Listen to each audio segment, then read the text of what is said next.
Qala al-musannifu rahimahumullahu ta'ala wa adama an-naf'a bihi wa bi barakati ulumihi fid darain amin. Qala wa yajibu 'alal aba'i nafaqatul auladi idza a'saru wa ajazu 'anil kasbi li sigharin aw zamanatin aw jununin aw maradin. Wa hadhihi nafaqatu la tuqaddaru fi kathratiha wa qillatiha bal hiya biqadril kifayati wa takhtalifu bi kibaril auladi wa sigharihim wa zahadatihim wa ragbatihim wallahu subhanahu wa ta'ala a'lamu.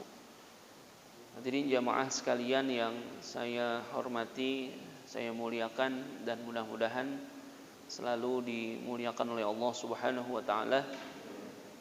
Alhamdulillah pada kesempatan pagi hari ini kita bisa bertemu kembali melanjutkan bacaan kita masih dalam pembahasan cabang iman yang ke-60 ya, tentang hifzu huquqiz zaujati wal aulad ya, bagaimana menjaga hak-hak istri dan anak-anaknya. Wa yajibu 'alal aba'i nafaqatul auladi ya. Wajib bagi para bapak menafkahkan anak-anak mereka ya. Jadi kewajiban ya, bagi orang tua di sini khususnya adalah wajibu 'alal aba'i, wajib hukumnya bagi para bapak. Kewajiban yang utama menafkahkan anak-anak itu ya bapak. Idza a'saru wa ajazu, apabila mereka kesulitan dan tidak mampu untuk bekerja, li sigharin au zamanatin au jununin au maradin ya. Karena mereka masih kecil ya, atau dalam keadaan lumpuh atau gila atau sakit ya. Jadi memang kewajibannya adalah orang tua, utamanya adalah bapak, memberikan nafkah gitu ya kepada anak-anak mereka. Wa hadhihi nafaqatu la tuqaddaru fi kasratiha. Pemberian nafkah ini tidak diukur ya, sedikit banyaknya gitu ya. Fi kasratiha wa qillatiha. Jadi enggak diukur banyak atau sedikit ya, batasannya apa gitu. Kalau misalkan orang tua memberikan nafkah kepada anak-anak mereka, itu banyak atau sedikitnya itu tidak diukur. Tapi apa? Bal hiya biqadril kifayati. Akan tetapi pemberian nafkah kepada anak-anak itu adalah berdasarkan ukuran kecukupannya saja. Ya, ukuran kecukupan, bukan berdasarkan banyak atau sedikit, tapi bicara kifayah. Al-kifayah berarti kecukupan. Dalam hal ini ya bisa jadi memang banyak perbedaan gitu. Bicara cukup ya, utamanya pasti ya harus banyak-banyak bersyukur ya, bersabar, tetap harus ada di dalam diri seorang yang beriman ya, orang kalau nggak ada cukupnya ya sampai kapanpun ya nggak akan bisa bersyukur. Bal hiya biqadril kifayati, maka bicara tentang nafkah kepada anak-anak itu adalah berdasarkan kecukupannya, bukan berdasarkan banyak atau sedikitnya. Kalau dia merasa cukup, bersyukur ya sudah kan gitu. Tetapi andai kata ada lebih ya silakan kan gitu. Nanti dalam keterangan lain kan ternyata ada hikmah yang luar biasa, adalah ketika seorang suami, seorang bapak memberikan nafkah kepada keluarganya. Artinya apa? Bermurah-murah kepada ahli keluarganya dalam urusan nafkah. Ternyata memiliki banyak keberkahan dari Allah gitu. Jadi nggak boleh pelit. Itu orang tua sama anak, suami kepada istri jangan pelit kan gitu. Kadang-kadang ada orang yang royal, sama orang lain. Gitu. Sama teman-teman kerja diajak apa? Ditraktir makan, tapi sama anak sendiri, sama keluarga sendiri pelit kan gitu. Ini terbalik. Ya, harusnya ya kepada anak-anak ya bukan berarti memanjakan mereka ya. Kan bicara kecukupan bisa jadi relatif kan gitu, sesuai dengan kebutuhannya masing-masing. Wa takhtalifu bi kibaril auladi wa sigharihim wa zahadatihim wa ragbatihim. Wa takhtalifu, dan dibedakan gitu. Kalau tadi bicara tentang nafkah tidak bicara banyak atau sedikit, tapi adalah cukup. Nah, di sini dibedakan wa takhtalifu bi kibaril auladi, maka dibedakan ya, ukuran nafkah itu sesuai dengan apanya? Bi kibaril auladi wa sigharihim, besar dan kecilnya itu anak-anak. Wa zahadatihim wa ragbatihim, ketidaksenangan dan kesesuaian mereka ya, antara kemampuannya. Ini dibedakan ini sesuai dengan besar dan kecilnya anak-anak. Jadi nggak bisa disamain. Misalkan anak yang besar itu dengan anak yang kecil disamain. Kalau bicara ukuran jumlah, misalkan yang besar 50, yang kecil 50.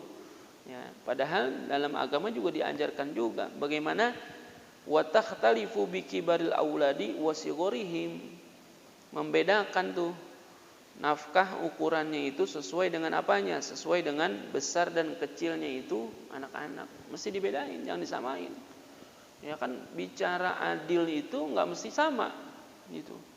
Adil itu adalah wad'u syai' fi mahallih. Adil itu adalah meletakkan sesuatu pada tempatnya. Ya, jadi kalau misalkan anak yang kuliah dengan anak yang taman kanak-kanak disamain ya enggak adil gitu.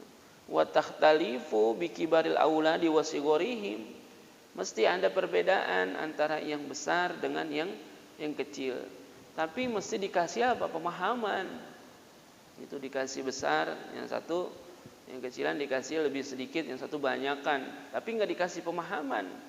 Ya mereka juga bisa jadi akan protes gitu. Kok abang banyakan, adik dikitan? Ya kasih tahu, ya, abang kebutuhannya lebih banyak, lebih besar kan gitu. Karena dia udah kuliah, harus ini, harus itu dan lain sebagainya. Ya kalau disamain ya kagak adil gitu. Karena adil itu bukan sama, tapi adil itu meletakkan sesuatu pada tempatnya gitu. Ya kalau yang kuliah disamain sama yang anak TK, ya namanya kagak adil. Gitu. Kebutuhannya berbeda. Wa yajibu alaihim, nah ini yang lebih penting lagi juga termasuk di dalam kemarin bicara nafkah ya orang tua terhadap anak. Jadi bukan hanya bicara nafkah lahir gitu. Wa yajibu alaihim ta'limuhum, maka wajib hukumnya bagi para bapak orang tua ini ngapain? Ta'limuhum al-adaba fi sigharihim wat taharata was salata. Wajib hukumnya bagi orang tua, bagi bapak itu mengajarkan kepada mereka apa? Al-adaba. Apa adab? Akhlak. Paling utama ini. Jadi bukan hanya bicara nafkah lahir saja, tapi nafkah batinnya gitu. Diajarkan mereka apa? Diajarkan kepada mereka anak-anaknya itu dari waktu kecilnya tentang apa? Al-adab, akhlak, budi pekerti. Wajib sekali hukumnya itu. Karena hakikatnya Rasulullah menyebutkan innama bu'itsu liutammima makarimal akhlak kan gitu. Rasulullah itu diutus, kata Nabi, aku ini diutus untuk menyempurnakan ya, kemuliaan akhlak. Makanya dalam hal ini ada kewajiban bagi orang tua untuk mengajarkan akhlak kepada mereka. Jadi kadang-kadang ini yang kita lupa juga, bagaimana kita tidak memperhatikan si anak itu bersikap sesuai dengan akhlak yang diajarkan oleh agama. Mesti itu. Bagaimana sikap seorang anak kepada orang tua, orang yang muda kepada yang lebih tua, itu harus dijaga. Ajarkan kepada mereka, jadi jangan lupa gitu. Kita tidak tanamkan kepada mereka. Dan utamanya bagaimana cara mengajarkan kepada mereka? Dengan uswah, dengan contoh gitu. Memberikan contoh yang baik. Ya, kadang-kadang kita juga kepada anak, ya bisa jadi anak itu kan lebih banyak melihat, ya, merekam apa yang mereka lihat, apa yang mereka dengar kan gitu. Walaupun tidak secara langsung kita ajarkan kepada mereka, tetapi karena ada sikap dari diri kita yang salah, ya mereka akan cepat untuk meniru apa yang kita lakukan gitu. Makanya saya ingat gitu, kalau dulu ya orang tua itu ngapain? Kalau orang Betawi bilang ngudang. Apa ngudang? Ya ngudang anak gitu, anak bayi dari masih kecil, dia kalau mau nidurin atau bikin mereka anteng, itu senantiasa yang mereka lantunkan itu ya sholawat kan gitu. Itu bagian daripada mengajarkan mereka, ya, membiasakan mereka gitu. Jadi bukan nyanyi tapi sholawatan. Ya walaupun ada nyanyian, tapi nyanyiannya ada mengandung unsur pendidikan gitu. Dung indung kepala lindung, hujan di budik di sini mendung. Anak siapa pakai kerudung kan gitu. Mata melirik kaki ke sandung kan gitu. Itu kan begitu kan luar biasa gitu ngajarin, tapi ada nyanyian tapi yang ada unsur pendidikannya gitu. La haula wala quwata, itu ada muatan zikir, muatan sholawat kan gitu. Jadi tetaplah ada kewajiban orang tua untuk mendidik anaknya, senantiasa memperbaiki akhlaknya, mengajarkan tentang adab, ya, budi pekerti yang baik kepada mereka itu. Ya bahkan ada orang tua yang luar biasanya, saking pengen anaknya itu menjadi anak yang luar biasa, anak yang baik, ya kalau diangkat-angkat tuh anak siapa kan gitu. Anak raja kan gitu. Saking apanya, saking sayangnya, saking pengennya anaknya itu nanti menjadi anak yang luar biasa. Jadi bilang anak raja, padahal bapaknya bukan raja itu. Kan gitu. Bapaknya padahal pedagang, tapi anak raja gitu. Itu kalau anaknya bisa jawab, anak siapa, anaknya jawab anak elu kan begitu. Luar biasa gitu. Tapi emang saking pengennya. Orang dulu bagaimana bahasa ngudang anaknya itu dengan sholawat kan gitu. Allahumma sholli ala sayyidina Muhammad wa ashghili zalimin bizalimin. Dari dulu kita udah diajarin tuh. Apa? Nanti kita hidup bakalan banyak orang zolim gitu. Jangan sampai jadi anak yang zolim, jangan sampai jadi orang yang zolim, menzolimi saudara sendiri. Dari dulu udah diajarin. Wa ashghili zalimin bizalimin wa akhrijna min bainihim salimin wa ala alihi wa sahbihi ajma'in. Kebukti itu. Sekarang orang zolim banyak bener gitu. Padahal yang dizolimin siapa? Saudaranya sendiri, saudara semuslim sendiri. Tuh, dari dulu udah diajarin. Makanya wajibu alaihim ta'limuhumul adab. Akhlak gitu. Anak kita ajarin suruh ngapain?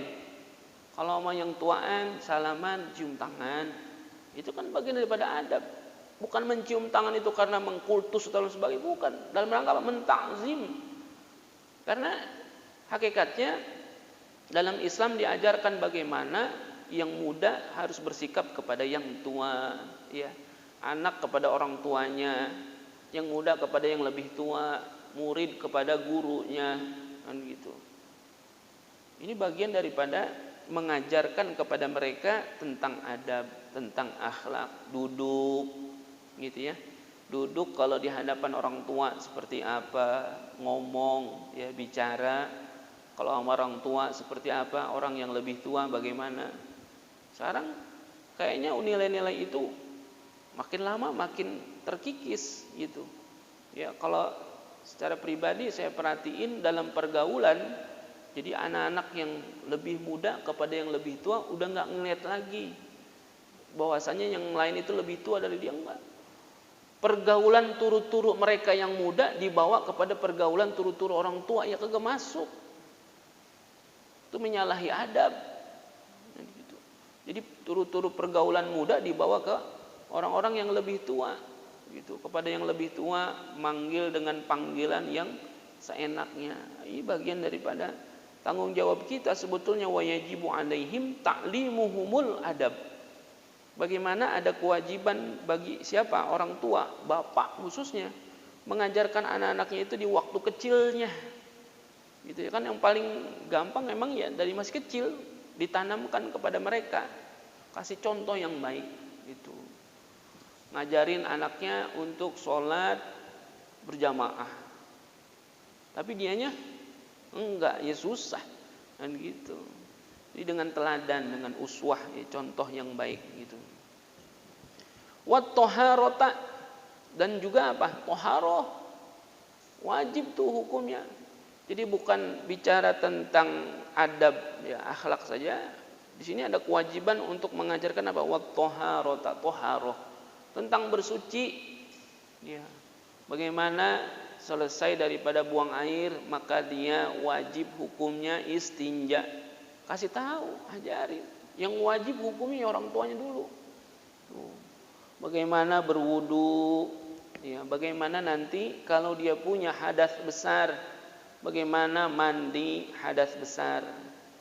Lalu bagaimana kalau misalkan anaknya perempuan, kasih tahu anak perempuan itu nanti kalau akil balik ditandai dengan haid. Kasih tahu haid itu apa, batasan waktunya berapa, nanti bagaimana cara mandinya suci daripada haid itu. Kasih tahu. Kadang-kadang kita lebih peduli apa? Ya mohon maaf, bukan yang nggak penting, ya penting juga. Ya, anak bagaimana harusnya bisa matematika, bahasa Inggris dan lain sebagainya. Ya bagus itu, penting juga. Tapi ada yang lebih penting sebetulnya. Bagaimana mengajarkan kepada mereka tentang akhlak, tentang fikih, ya.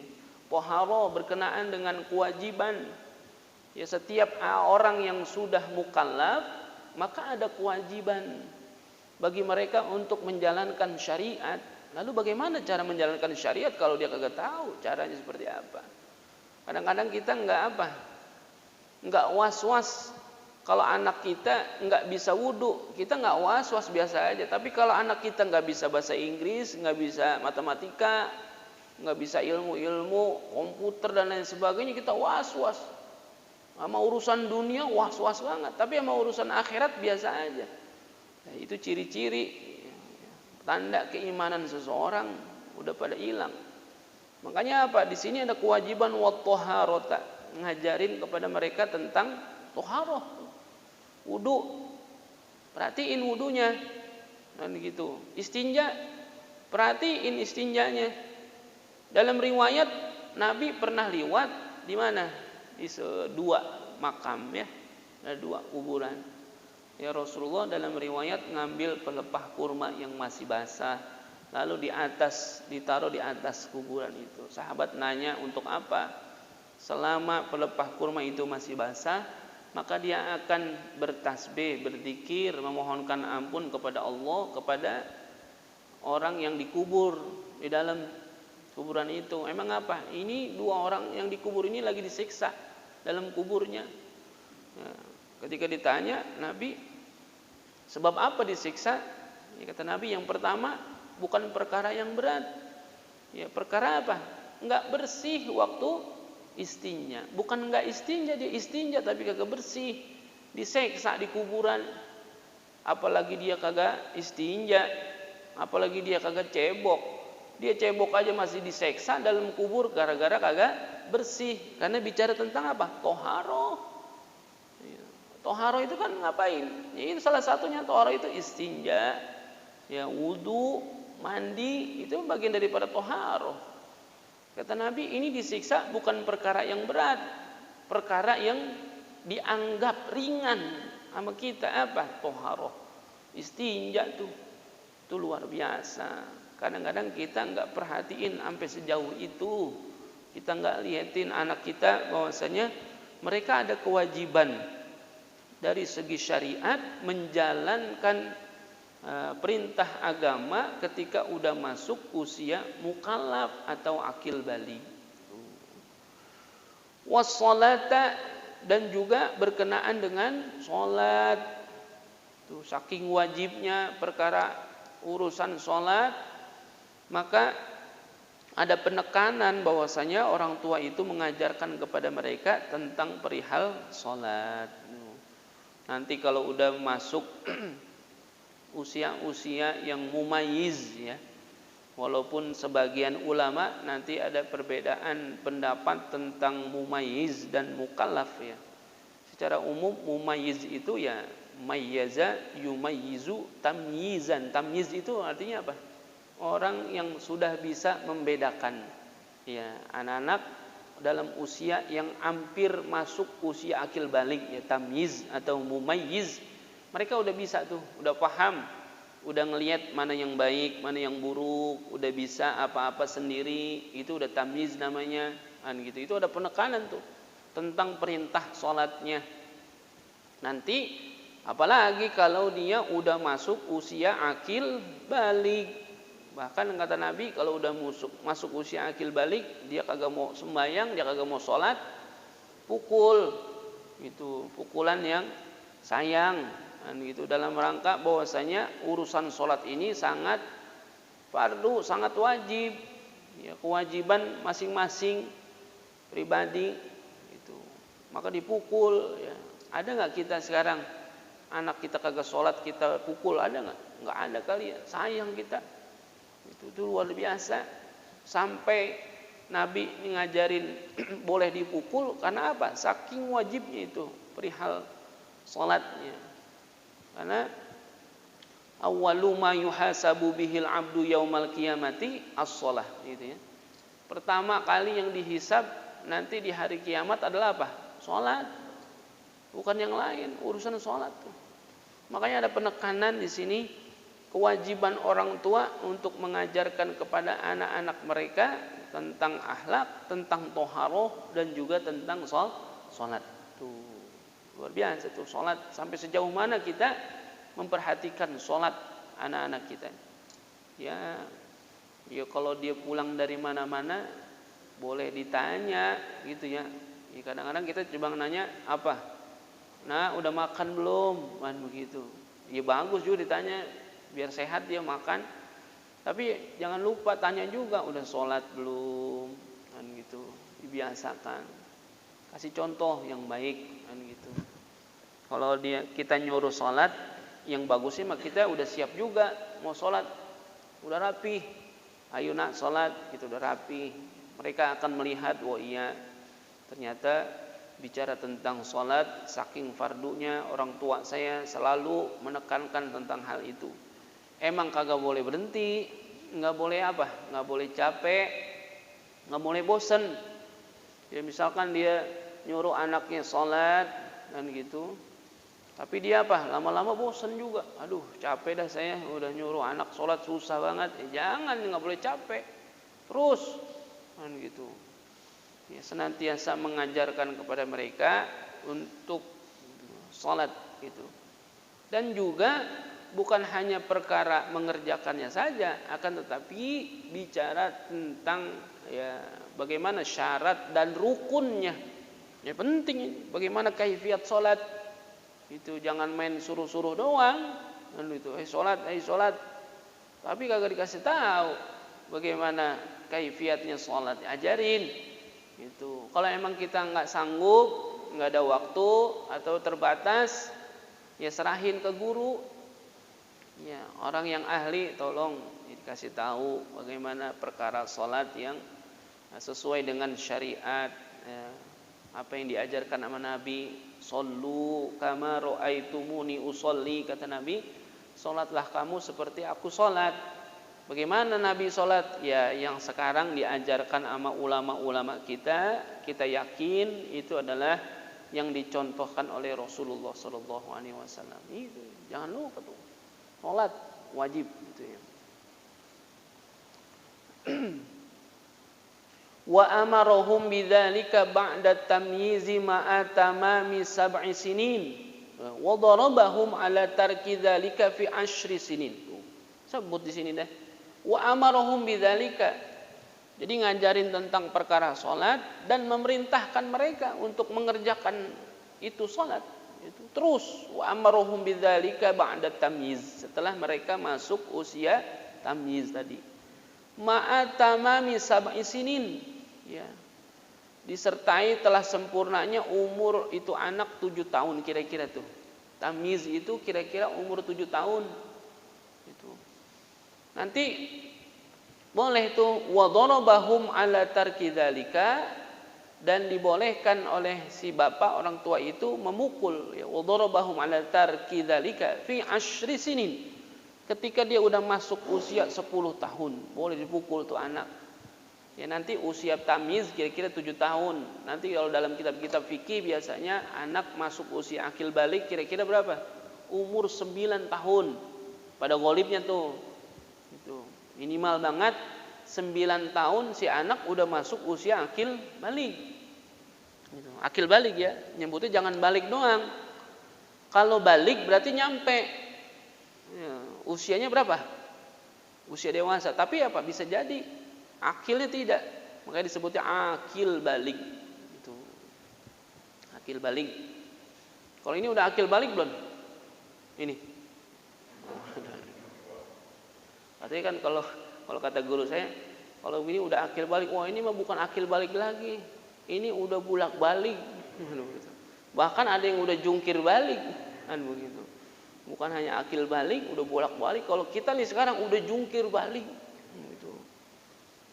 Akil balik, masuk usia akil balik, 7 tahun usia tamyiz, gitu ya, tamyiz. Biasanya nanti usia 9 tahun anak laki dia mimpi jima. Ya. Sampai keluar mani, maka masuklah dia usia akil balik. Atau yang perempuan dia keluar darah haid. Makanya kebolehan untuk memukul mereka itu ala tarki dzalika fi 10 sinin. Ketika dia masuk usia 10 tahun, artinya udah masuk akil balik tuh. Ya kalau misalkan mereka udah masuk akil balik tapi dia nggak mau sholat, boleh dipukul. Gitu. Jadi jangan lepas tangan tuh, kontrol terus. Bagaimana sholatnya bagaimana, nah, gitu. Wa tahdhirihim minal kadzib wal fujuri wal fahshi was sariqati wa ghairi dzalik minal munhiyan. Dan juga orang tua, para bapak ini ngapain? Wa tahdhirihim, memberikan pengertian kepada mereka. Wajib tuh memberikan pengertian kepada si anak itu apa? Minal kadzib, daripada sifat apa? Bohong. Itu. Jadi wa tahdhirihi minal kadzib, ya, ada yang menyebutkan di sini memberikan peringatan kepada mereka. Wa tahdhirihim maksudnya memberikan peringatan apa? Menakuti mereka. Kasih tahu. Itu takut-takutin ngapa-ngapa itu. Tentang apa? Bohong, enggak boleh bohong. Itu kasih tahu. Wa tahdhirihi minal kadzib. Biasanya dari masih kecil. Jangan sampai bohong. Khawatir nanti udah gede dia jadi apa? Jadi tukang bohong. Gitu. Ya, jadi tukang bohong, minal kadzib. Wal fujur. Dan juga bukan hanya bicara tentang bohong, tapi apa? Al fujur. Yang membawa dia kepada perbuatan yang maksiat, ya, berbuat dosa. Itu. Wal fahsyi, dan juga perbuatan-perbuatan yang jelek, gitu ya. Akhlak-akhlak yang buruk, perbuatan-perbuatan yang buruk, dan itu bohong, menipu dan lain sebagainya, zalim. Itu kasih tahu mereka dari masih kecil, mereka akan terbiasa itu untuk menjauhi sifat-sifat yang buruk tadi, ya, urusan berbohong, ya, berbuat perbuatan yang fahish, ya, yang jelek, yang buruk, yang bisa berdampak bukan hanya kepada dirinya, bisa jadi itu berdampak kepada banyak orang. Itu ya bohong, ya bisa akan berbohong itu ya bukan hanya kepada dirinya. Bohong itu ya akan membawa banyak malapetaka. Ya kebohongan itu berdampak buruk bagi banyak orang. Ya. Wasariqati, dan juga perbuatan mencuri, wa ghairi dzalika minal munhiyat, dan juga yang lainnya yang berkenaan dengan larangan-larangan dalam urusan agama. Itu. Jadi ya pada prinsipnya adalah senantiasa mengajarkan kepada si anak tentang bagaimana hakikat takwa, itu menjalankan apa yang diperintah dan menjauhi apa yang dilarangnya. Imtithalu awamirillah wajtinabun nawahi. Senantiasa mengerjakan apa yang diperintah sama agama dan menjauhi segala larangan-larangannya. Sekalipun perihal yang kecil-kecil, justru malah ya kita biasakan mereka dari hal yang kecil-kecil dulu. Ya, la tahtakir man dunaka falikuli syai'in maziyah, gitu. Jangan pernah menganggap sesuatu itu hina, ya, walaupun itu kecil, gitu. Falikuli syai'in maziyah, karena segala sesuatunya pasti ada apanya, ada manfaatnya, ada imbasnya, ada efeknya, kan gitu.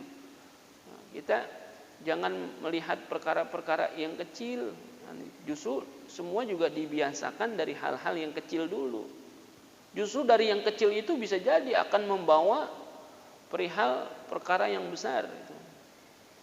Kelilipan, ya, kita kalau ditanya kelilipan itu kelilipan debu apa kelilipan batu bata kira-kira? Kan debu kecil, tapi luar biasa, gara-gara debu yang kecil itu akan berimbas. Ya, mata kita ya jadi merah, sakit, iritasi dan lain sebagainya. Kecil, nah itu dia. Makanya jangan pernah menganggap perkara-perkara yang kecil itu. Diajarin tuh, jangan bohong, jangan berbuat maksiat, itu jangan berbuat perbuatan yang jelek, ya, mencuri, menipu, korupsi dan lain sebagainya. Nah, itu kalau dari masih kecil udah diajarin korupsi, ya udah gede ya nanti dia jadi koruptor. Itu. Saya ingat dulu waktu kecil kalau disuruh ke warung sama ibu saya, ya kita nanya dulu, gitu ya, nanya dulu, bukannya langsung ngambil kembalian ya kagak, nanya dulu. Kalau disuruh ke warung nih beli apa, misalnya beli terasi, nanya dulu, mak ini ada kembaliannya nggak? Ada. Wah, berarti kita minta diupain, nggak ngambil, nggak nilep dari uang yang disuruh belanja tadi. Kita tanya dulu, mak ada kembaliannya nggak? Ada. Kalau ada kembaliannya kita kenceng banget lari tuh, semangat, karena apa? Ada upahnya. Kalau katanya, mak ini ada kembaliannya nggak? Kagak, ya berangkat juga tapi nggak semangat, kan gitu. Ya, tapi kadang-kadang ya ada juga pas sampai di rumah, harganya berapa? Harganya 150 ya, padahal harganya cuma 100 ya. Kalau itu terbiasa ya bisa jadi terus berbohong, menipu, ya. Jadi pencuri, ya. Jadi koruptor, terbiasa dia. Jadi makanya agama mengajarkan kepada kita bahkan dari usia anak itu masih sangat belia, dari masih kecil diajarkan kepada mereka untuk tidak berbohong, kan gitu. Wa minal huquqi tahsinu ismihim ibtidaan wa taghyiran. Wa minal huquqi, dan di antara hak-hak anak, ya, adalah apa? Tahsinu ismihim, adalah mereka diberi nama yang baik, ya, awalnya itu, ya. Tahsinu ismihim ibtidaan wa taghyiran, ya, awalnya, atau merubahnya itu nama si anak jikalau apa? Jika nama mereka itu kurang baik. Itu hak mereka tuh. Karena memang dalam perihal agama, ketika kita memberikan nama kepada si anak, yang melekat kepada si anak itu bukan hanya namanya saja, tapi doa yang ada di dalam nama itu akan terbawa terus kepada dia, ya, gitu. Makanya di sini ada apa? Ibtidaan wa taghyiran, ya. Tahsinu ismihim, ibtidaan wa taghyiran. Jadi membaguskan nama kepada mereka awalnya, dari awal memang udah harus kita siapkan nama yang baik. Andai kata nanti ada nama mereka yang kurang baik, taghyiran, boleh dirubah tuh. Itu kan dulu ada orang dikasih nama, pas dikasih nama sakit-sakitan. Nah, gitu ada yang gitu. Bisa jadi namanya kurang baik ya, ada unsur doa yang kurang pas sama mereka, ya dikasih nama, diganti dah tuh. Kalau Nabi mengajarkan khairul asma'i Abdullah. Sebaik-baik nama itu adalah Abdullah, Abdul Rahman, Abdul Rahim, Abdul Razak. Artinya apa? Sebaik-baik nama itu yang menggunakan asma Allah. Itu. Cuman anak sekarang, coba deh, punya anak kasih nama Abdullah, nggak bisa, atau kurang apa? Nggak gaul. Itu Abdul Rahman, Abdul Rahim. Atau ketika punya anak laki-laki kasih nama Abdul Razak, ya nggak gaul, ntar namanya ojak lagi kan gitu. Abdullah ntar panggilnya bedul kan gitu. Aduh. Padahal Nabi itu yang bilang khairul asma'i Abdullah, itu paling bagus itu. Artinya apa? Menggunakan asma Allah. Itu jangan lupa, nama itu doa gitu. Kayak kalau ada yang bilang apa arti sebuah nama? Wah, ada arti, nama itu penting. Kalau dalam agama tahsinu ismihim, gitu, memberikan nama yang baik, ya, membaguskan nama kepada mereka. Karena yang melekat pada mereka bukan hanya apanya, bukan nama, tapi apa, doanya.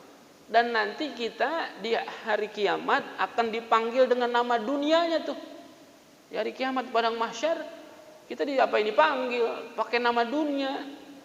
Makanya kasih nama-nama yang baik gitu. Lalu ada yang nanya, kalau dikasih nama pakai nama malaikat boleh nggak? Nama malaikat. Ya, ulama menyebutkan kalau nama-nama malaikat itu makruh tuh. Ada orang namanya Jibril. Oh, makruh saja, ulama memakruhkan gitu. Ada orang namanya Jibril. Jibril pas udah gede jadi satpam dia. Gitu. Ditanya, malam ini siapa yang jaga? Jibril. Wah, aman dah katanya. Jibril yang jaga, lah aman. Kan gitu. Makanya makruh tuh. Apalagi dikasih nama apa? Izrail. Nanti saya kalau punya anak, nama anak saya kasih nama Izrail. Biar punya wibawa katanya. Lah, jangan. Makruh. Kan ada cerita tuh. Ada cerita seorang kakek punya cucu pertama. Cucu pertama ya bagaimana, cucu pertama kan luar biasa disayang. Dia ngomong kepada anaknya, "Nak, besok kalau anak kamu lahir, bapak yang kasih nama ya." Katanya, "Jangan Pak, kan ini anak pertama saya." "Enggak. Pokoknya bapak yang kasih nama." Udah pas cucunya lahir dikasih nama Izrail. Izrail beranjak besar, rumahnya udah misah sama kakeknya. Kakeknya sakit, Pak. Kakeknya sakit. Akhirnya satu hari ini anaknya sama cucunya mau nengokin kakeknya. Kakeknya sakit, udah terbaring di tempat tidur. Pas kelihatan datang, ya istrinya ngeliat, wah cucu datang. Ya, kakeknya dibangunin, "Kek, bangun dulu." "Kenapa?" "Oh, Izrail datang." Mati tuh kakeknya. Sangkanya Izrail malaikat. Izrail nggak tahu cucunya yang datang.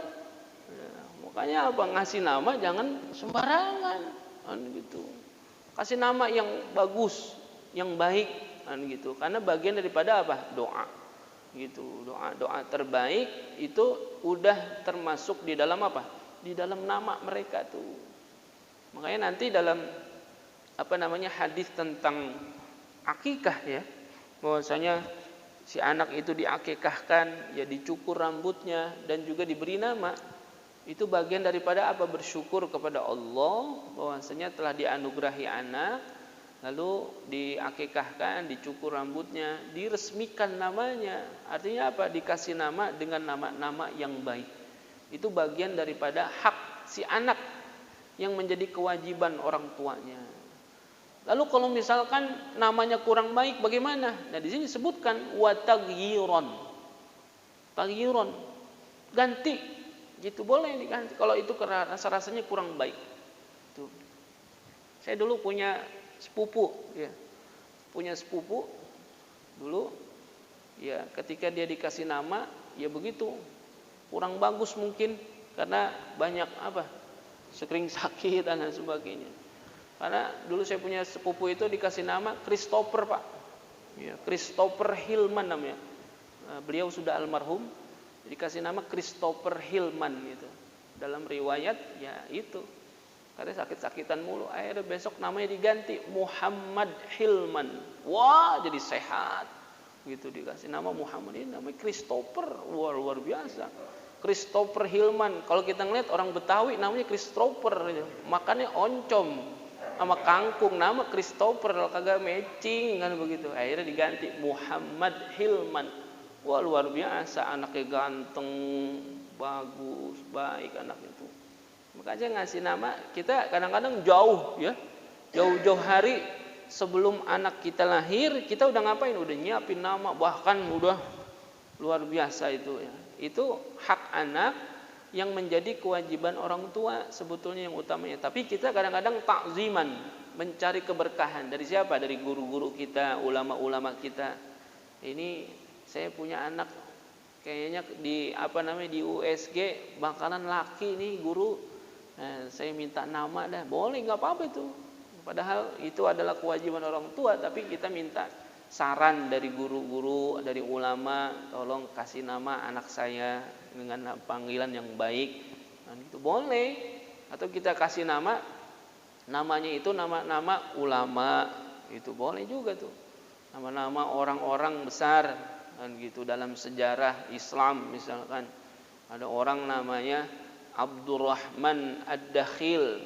Dulu kan ada seorang Abdurrahman Ad-Dakhil. Dalam riwayat Gus Dur ya. Gus Dur nama aslinya adalah Abdurrahman Ad-Dakhil. Dan gitu. Tapi kita sering lebih mengenal sekarang dengan sebutan Abdurrahman Wahid ya, mengambil daripada nama orang tua beliau ya, Kiai Wahid Hashim. Itu bagus ya. Abdurrahman, Abdurrahim, ya Abdul Razak ya, gitu. Atau nama-nama nabi boleh tuh. Nama-nama nabi, kita ambil nama nabi ya. Kita panggil misalkan namanya Muhammad Yusuf. Ya, Muhammad Yusuf karena saking pengennya mengambil nama Nabi Muhammad ya, orang yang terpuji yang luar biasa. Kita ambil nama Yusufnya. Kita pengen ya anak kita ganteng kayak Nabi Yusuf ya, saya bilang tergantung cetakannya. Biar kata namanya Yusuf ya bapak mamanya bagaimana cetakannya ya kayak mamanya kayak bapaknya, nggak bakal kayak Nabi Yusuf begitu ya, minimal akhlaknya ya gitu. Kita minta kepada Allah bahwasanya anak kita seperti Nabi Yusuf, apanya akhlaknya, keteguhan hatinya, kan luar biasa itu ya. Nabi Yusuf digoda oleh Zulaikha tetapi tidak tergoda, itu maksudnya. Kita minta sama Allah dari apa? Dari nama itu. Ya makanya ketika kita ngasih nama kepada si anak, udah include apanya? Doa di dalamnya itu. Ya, jadi jangan sembarangan. Makanya kalau misalkan anak kita kasih nama yang baik, lalu nama itu diganti. Anak sekarang kan begitu. Gitu? Ada orang namanya Marullah, ya. Dipanggilnya Paul. Jelek, jangan itu. Ada orang namanya Marullah bagus, panggil Paul. Kan gitu. Nama apa? Kalau kata orang Betawi bilang nama poyokan, nama panggilan. Nama panggilan pun harusnya panggilan yang baik. Gitu, jangan yang jelek-jelek. Kita marah juga. Punya anak namanya bagus, dipanggil nama sebutan yang kurang bagus. Ya. Kan kalau dalam istilah kita Paul itu orang apa? Kan suka ngomong, Paul banget lu. Paul maksudnya apa? Enggak semenggah, enggak bagus dan begitu jelek. Jangan gitu. Tetap hakikatnya di sini tahsinus mihim ya, membaguskan nama kepada mereka itu karena bagian daripada doa yang terbaik dari orang tua kepada si anak. Andai kata hakikatnya itu ada nama mereka yang kurang baik, tagyiron, boleh itu diganti. Tagyiron, repot ganti nama ntar akten, itu nggak usah repot. Insya Allah gampang itu mah. Yang penting kita pengen anak kita dikasih nama dengan nama yang baik, sehingga ya ada unsur doa yang baik juga kepada mereka, karena itu bagian daripada hak mereka. Itu hak si anak itu. Ya, memberikan nama yang baik kepada mereka. Ya, kalau misalkan perempuan misalkan kita mau ambil dari nama ibunya Rasulullah atau istrinya Rasulullah, ya Aminah, Aisyah, kan gitu. Anak saya yang perempuan saya kasih nama Aisyah, kan gitu. Saya konsultasi sama guru-guru, sama kiai-kiai. Saya punya anak perempuan nih kiai, nama yang paling bagus apa ya? Yang paling bagus ya nama-nama yang orang-orang terdekat daripada Rasulullah. Ya udah saya kasih nama Aisyah Humairah. Ya, Aisyah itu kan gelarnya apa? Panggilan sering dipanggil dengan Humairah, Aisyah Humairah. Itu boleh, itu bagus. Mudah-mudahan ya kita berdoa anak kita kayak Siti Aisyah, akhlaknya itu luar biasa. Wa syu'batul hadiyatu wasitun hubbu ahli din. Adapun cabang iman yang ke-61 yakni mencintai para ahli-ahli agama. Insyaallah nanti kita sambung lagi pada kesempatan yang akan datang. Wallahu subhanahu wa ta'ala a'lamu. Ila hadratin Nabi al-Fatihah. A'udzu billahi minasyaitonir rajim. Bismillahirrahmanirrahim. Alhamdulillahi rabbil alamin arrahmanir rahim maliki yaumiddin iyyaka na'budu wa iyyaka nasta'in ihdinas siratal mustaqim siratal ladzina an'amta 'alaihim ghairil maghdubi 'alaihim waladdallin rabbighfir lana wa liwalidayna amin. Bismillahirrahmanirrahim. Alhamdulillahi rabbil alamin. Allahumma shalli ala sayyidina Muhammad wa ala ali sayyidina Muhammad. Allahumma aftah alaina futuhal arifin wa faqihna fid din waj'alna minal ulama'il amilin wal aghniya'il mutasaddiqin wa la udwana illa 'alal zalimin bi rahmatika ya arhamar rahimin. Allahumma inna nas'aluka ilman nafi'an wa 'amalan salihan wa rizqan halalan wa khairan katsiran bi rahmatika ya arhamar rahimin. Allahumma aghnina bil ilmi wa zayyina bil hilmi wa akrimna bit taqwa wa jammilna bil afiyah. Allahumma ij'al jam'ana hadza jam'an marhuma waj'al tafarruqana min ba'dihi tafarruqan ma'suma. Rabbana atina fid dunya hasanah wa fil akhirati hasanah wa qina adzabannar. Sallallahu ala sayyidina Muhammadin wa ala alihi wa sahbihi ajma'in. Walhamdulillahi rabbil alamin. Subhanakallahumma wa bihamdika asyhadu an la ilaha illa anta astaghfiruka wa atubu ilaik. Terima kasih. Wallahul muwaffiq ila aqwamit thoriq. Assalamualaikum warahmatullahi wabarakatuh.